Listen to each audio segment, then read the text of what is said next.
안녕하십니까, 박사호입니다. 우크라이나의 젤렌스키가 세계경제포럼 연례총회 다보스 포럼에도 진출했습니다. 그는 화상연설을 통해 테러 제재는 맥시멈이 돼야 한다고 주장했습니다. 러시아의 침략을 멈추기 위해서는 원유 금수와 은행 봉쇄, 무역 단절 등 최대 수위의 압박을 가해야 한다고 말했습니다. 그는 또 러시아에서 외국 기업이 전면 철수해야 한다면서 우크라이나는 매월 최소한 50억 달러의 펀딩을 필요로 한다고도 주장했습니다. 그동안 전쟁을 하느라 5천억 달러 이상의 손실을 입는 바람에 망가진 도시와 산업을 다시 일으키려면 돈이 필요하다고 말했습니다. 젤렌스키는 2월에 무기와 자금, 정치적 지원 등 필요한 것을 한꺼번에 받았다면 수많은 목숨을 구할 수 있었을 것이라고 주장했습니다. 젤렌스키는 러시아가 항구를 통한 밀과 보리, 해바라기 수출을 막아 글로벌 식량난을 가중시키고 있다고 비난했습니다. 젤렌스키가 화상으로 연설한 다보스에는 키예프 시장 비탈리 클리시코 등 상당 규모의 우크라이나 대표단도 나타났습니다. 다보스 포럼은 젤렌스키를 위한 장이었습니다. 기립박수가 쏟아졌습니다. 한 네티즌은 퍼핏 마스터스가 퍼핏에게 박수 갈채를 치는 장면이 연출됐다는 느낌을 피력했습니다.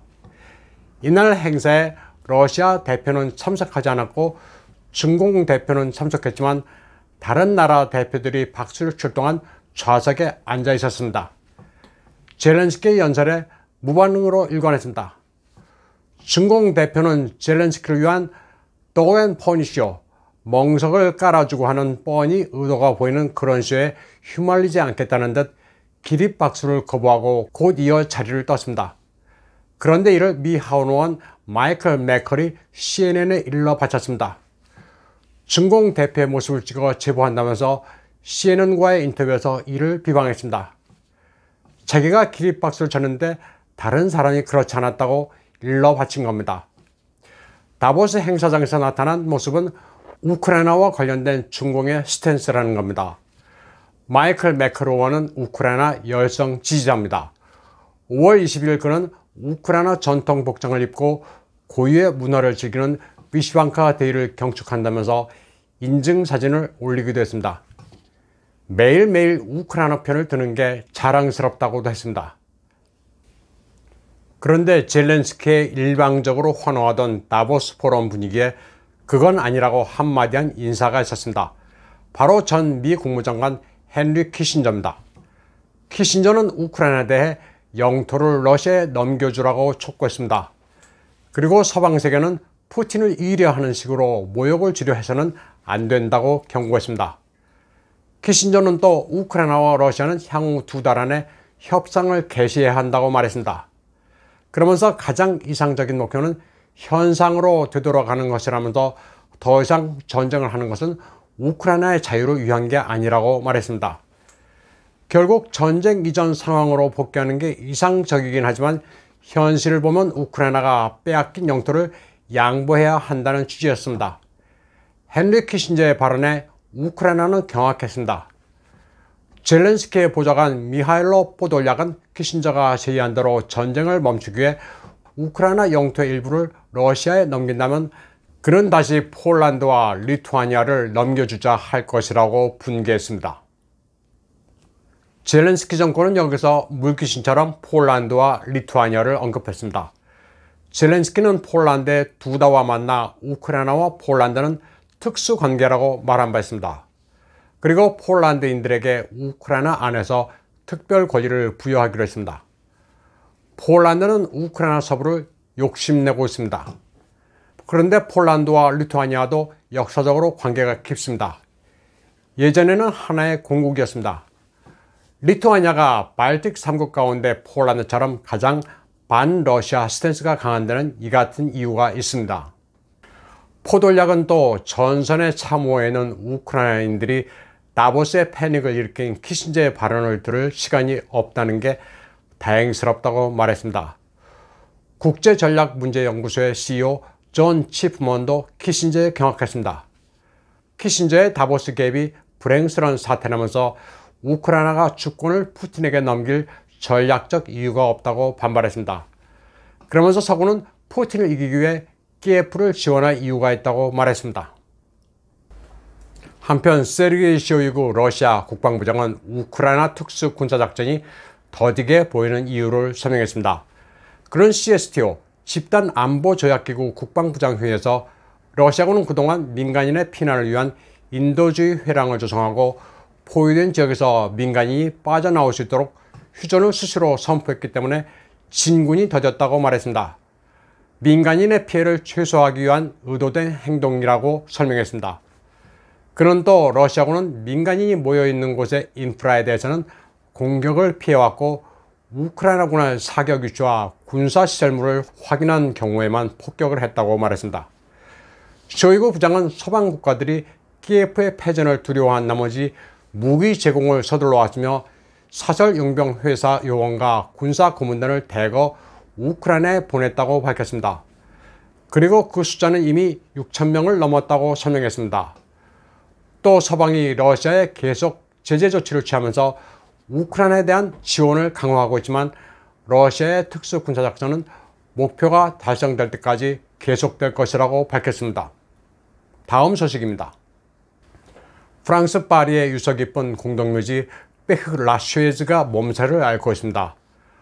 페흐라쉐즈는 프랑스에서 가장 큰 공동묘지로 이름만 들어도 아는 유인들이 잠든 곳입니다. 묘비에는 온통 우크라이나 국기와 구호가 적힌 스티커가 덕지덕지 붙어 있습니다. 고인들의 묘비에 지금 생존해 있더라면 젤렌스키를 지지할 것이라는 문구가 적힌 스티커가 붙어 있습니다. 페흐라쉐즈는 오스카 와일드, 프레드릭 쇼팽, 발자크, 마르셀 프루스트, 이사도라 덩컨 등이 잠들어 있습니다. 프랑스인들은 현지 문화를 무시하고 이런 반달리즘을 자행하는 우크라이나인들의 행태에 분개하고 있습니다. 우크라이나는 젤렌스키부터 국회의원에 이르기까지 모두 쇼에 능합니다. 전쟁이 난 바로 다음 날인 2월 25일 남자들처럼 조국을 지키겠다면서 총을 들고 사진을 찍어 소셜미디어에 올린 국회의원 키라 루딕입니다. 며칠 전만 해도 총을 든다는 게 섬찟하다고 느꼈지만 이제 칼라시니코프 사용법을 배워 무장하기로 했다고 그녀는 선전했습니다. 그러던 그녀가 최근 폴란드 한역에 여행 가방을 운반하는 모습으로 등장했습니다. 싸운다고 쇼를 하고 어느새 튄 겁니다. 우크라이나인들조차도 정신의 이런 위선에 황당해하고 있습니다. 한편 동부 우크라이나에서는 러시아군이 영토를 계속 확장하면서 우크라이나군을 패퇴시키고 있습니다. 러시아군은 세베로도네츠크와 리시창크를 포위 공격해 우크라이나군을 섬멸했습니다. 또 리만을 함락한 러시아군은 이지움과 고르롭카에서 남북으로 슬라비안스크와 크라마토르스크를 포위 압박하고 있습니다. 동부 전선의 우크라이나군은 패주하거나 항복하기에 바쁩니다. 우크라이나 서부 폴란드 국경 부근의 르비프에서는 러시아의 제80 공수여단의 부대가 투입됐습니다. 나토의 무기고가 있는 우크라이나의 후방인데 러시아 공수부대는 우크라이나군과 격렬한 교전을 벌이다 모두 전사한 것으로 전해지고 있습니다. 한편 러시아군에 함락된 마리오폴 아조프스탈안에서는 200여 구의 시신도 발견됐습니다. 부패 정도로 봤을 때 사망한 지 오래된 것으로 보인다고 러시아 측은 밝히고 있습니다. 아조프스탈 주변에서는 지뢰 제거 작업도 분주하게 이루어지고 있습니다. 여기서 나와 투항한 아조프 대원 가운데 나름 주목받는 이가 올해 21살의 여성 저격수 예카테리나입니다. 어두운 지하에서 군가를 구슬프게 불러 화제가 되기도 했습니다. 세간에서는 그녀를 전장의 종달새라고 부릅니다.